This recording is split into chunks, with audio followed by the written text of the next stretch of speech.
Sebuah rekaman video menunjukkan drone Ukraina melakukan serangan terhadap pasukan lawan di wilayah Sudza. Proses penghabisan prajurit Angkatan Bersenjata Ukraina yang menguasai pos pemeriksaan Sudza sebelum pembebasannya beberapa minggu lalu berhasil direkam. Rekaman itu memperlihatkan drone FPV dan Mavic sedang beraksi melepaskan tembakan ke infanteri Ukraina yang bersembunyi di parit dan menghancurkan bangunan di wilayah pos pemeriksaan.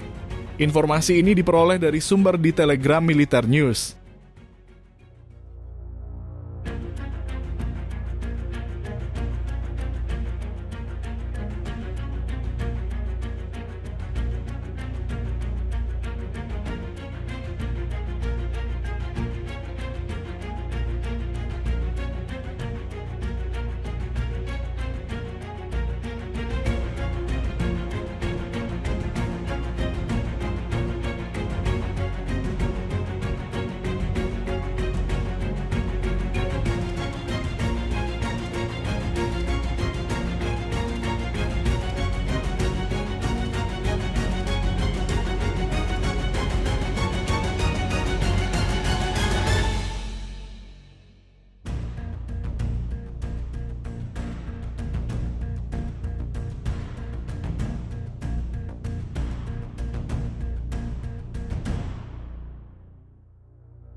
Download Tribun X sekarang, menghadirkan lokal menjadi Indonesia.